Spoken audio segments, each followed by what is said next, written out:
연준은 가계 대차대조표를 분기마다 발표를 합니다. 가구하고 비영리단체까지 포함된 부분이고요. 금융자산, 부채에 대한 세부 정보를 제공하고 있습니다. 오랜만에 보여드리는 것 같은데 최근에는 증권사들이나 글로벌 IB들조차 연착륙에 대한 컨센서스가 대부분이죠. 이제는 조금 더 나아가서 아예 노랜딩을 주장하는 내용도 슬슬 나오고 있습니다. 여기에 근거로 사용되는 부분이 바로 이 가계자산의 증가인데요. 오늘은 이 부분 살펴보도록 하겠습니다. 먼저 3분기 기준으로 봤을 때 자산 규모는 171조 달러입니다. 부채는 20조 3천억 달러고요. 순자산은 151조 달러가 되겠죠. 지금 보시게 되면 현재 기준으로 미국 가구의 자산, 부채, 순자산은 안 보이시니까 이게 더 편할 것 같은데 최고 수준입니다. 살짝 2분기 고점을 찍고 피크아웃하는 모습이 나왔지만 아주 미비한 수준이고요. 여전히 역사상 높은 수준입니다. 이렇게 자산의 증가가 꾸준히 이뤄지다 보니까 결국에는 노랜딩의 근거로 보는 경우가 많습니다.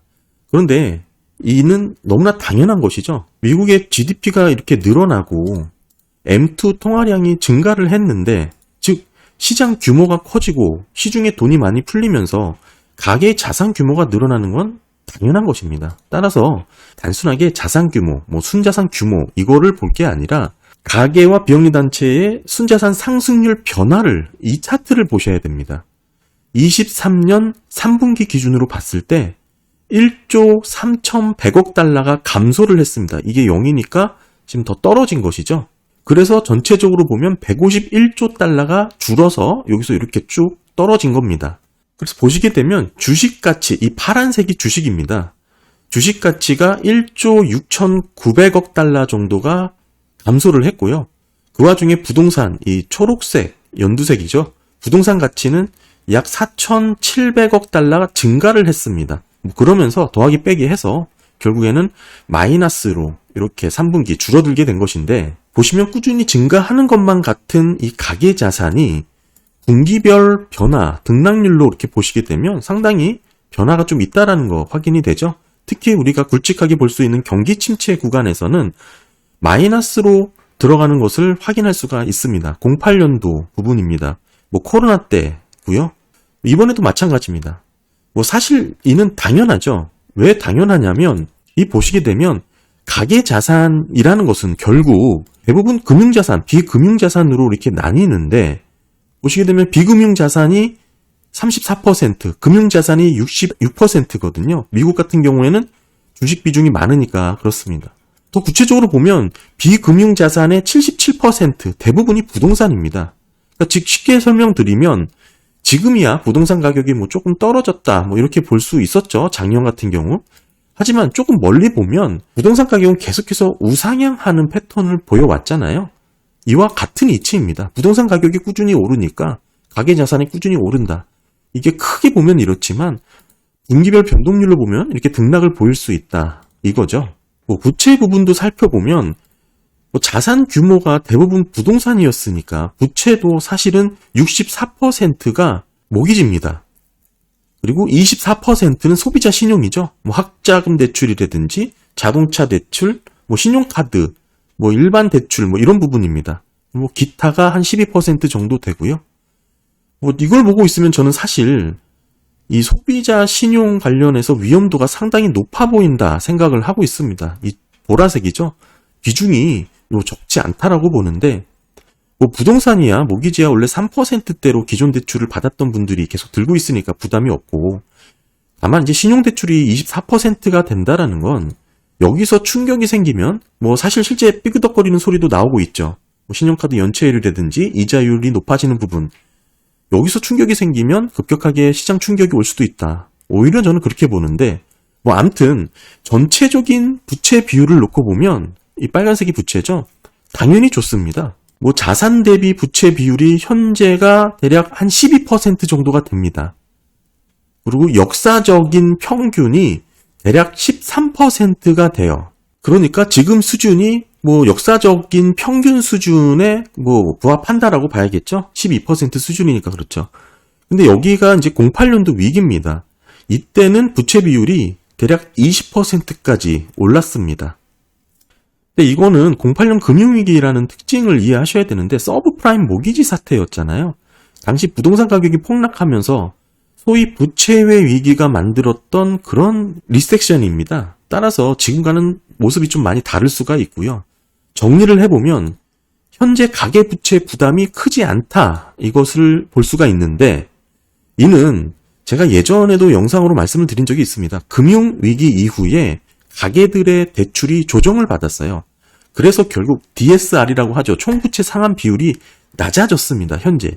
이를 전체적인 가계 건전성이 개선됐다, 뭐 이렇게 얘기도 하는데, 제가 이 DSR, 총부채 상환 비율이 낮아진 건 맞는데 대신에 DTI가 증가했다라고 말씀드렸습니다. 안 보신 분들은 제가 더보기 링크를 달아둘 테니까 궁금하신 분들 보시면 참고하실 수 있고요. 가계 부담이 줄어드는, 전체적인 가계의 건전성이 개선되는, 한마디로 DSR, 총부채 상환 비율이 낮아졌다라는 이런 흐름 자체가 그때 말씀드렸지만 미국만의 변화가 아니라고 말씀드렸죠.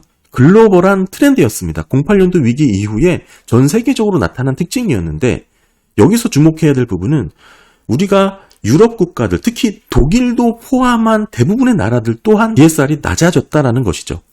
이 얘기는 지금 현재 경기 침체에 빠졌다고 볼 수 있는 독일 상황을 놓고 보면 가계부채 부담이 낮다고 해서 경기 침체에 안 빠지는 게 아니다라는 것을 강조했던 겁니다.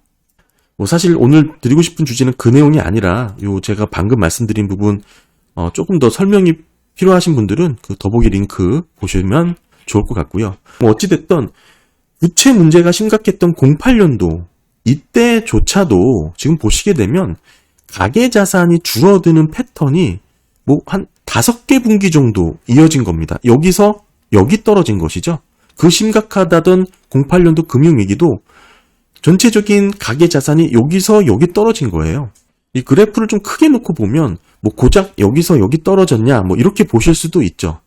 그런데 여기서 여기 빠진 거니까 주식 투자하는 그래프로 놓고 보면 별거 아닌 것처럼 보여질 수 있습니다. 그런데 이게 전체 자산의 변화가 이 정도 생겼다는 것은 실제 실물 경기에서는 어마어마한 타격이 될 수 있습니다.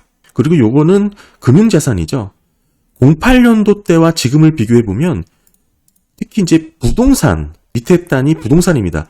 부동산 자산은 오히려 조금 줄었죠. 왜냐하면 전체 자산에서 비율을 나타내는 거니까 크게 변화가 없을 겁니다. 그러니까 부동산 자산은 크게 변하지 않았는데 보시면 주식 자산의 비중이 크게 늘었습니다. 따라서 당시보다 지금이 변동성이 더 커졌다라고 볼 수도 있고요. 최근 상승률 변화 보시게 되면 파란색이 주식이라고 말씀드렸잖아요. 이때와 달리 파란색의 변화가 변동성이 더 커졌죠.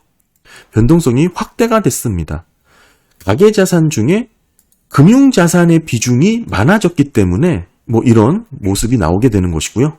이 말은 가계자산 증가를 예를 들면 현재는 주식시장이 오르냐 내리냐 이 변동성으로 해석할 수 있다는 겁니다. 이때는 여기서 여기 떨어진 게 대부분 사실 부동산 가격이 빠지면서 떨어진 부분이 있었는데 이때와 지금은 부동산보다는 주식 가치에 대한 비중이 더 커졌기 때문에 여기서 여기의 변화는 주식의 변동성이다. 이렇게 좀 봐야 되고 물론 보시게 되면 부동산도 조금 빠졌죠. 최근에. 하지만 빠르게 반등을 했던 부분 여기서 확인을 할 수 있고요. 정리해보면 가계자산 중에 금융자산 비중이 많아졌습니다. 이 파란색의 변화가 여기 그렇게 확대가 됐죠. 이 점을 놓고 볼 때 주식시장이 오르면 가계자산이 증가하게 되는 거고 이게 소비 증진에 영향도 미칠 수는 있겠죠. 하지만 반대로 보면 주식이 빠진다. 그러면 부정적인 영향도 줄 수가 있는 겁니다. 정리해서 말씀을 드리면 미국 가계들의 대차대조표의 증가, 이 차트죠. 이것만을 보고 경기를 판단하는 데이터로 활용하는 건 적합하지 않다라고 봅니다. 이는 전체 경제 규모가 커지고 통화량이 늘면서 자연스럽게 증가하는 겁니다. 부채 비율을 놓고 말씀을 드리면 조금 더 깊게 들어가야 되는데 이 검은 선 순자산이 되겠죠. 이게 가계부채 부담으로 아직은 볼 수 없다라고 주장하시는 거죠. 왜냐? 역사적인 평균이 13%였고 지금이 12%니까 가계부담, 부채 문제 전혀 없다라는 뜻입니다. 근데 이게 제가 아까도 조금 DSR 얘기를 해드리면서 설명드렸지만 08년도 금융위기 이후에 DSR이 낮아지는 흐름이 글로벌한 트렌드였습니다. 이를 소위 가계대출의 조정이라고 말하기도 하죠. 하지만 이 당시 흐름을 보면 DTI는 증가하는 흐름이 나왔고요.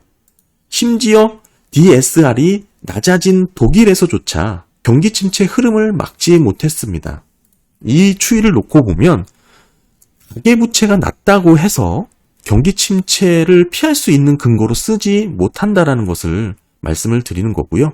그리고 최근에는 금융자산에서의 주식 비중이 크게 늘어났기 때문에 변동성이 더 커졌다 이렇게 봐야겠죠. 그래서 끝부분에 이런 감소 추세가 뭐 사실 08년도 줄어든 것과 비슷하지 않냐 이렇게 볼 수 없다라는 것입니다. 아까 말씀드렸지만 08년도와 지금은 이 파란색의 변화, 즉 주식의 변화 자체가 더 확대가 됐죠.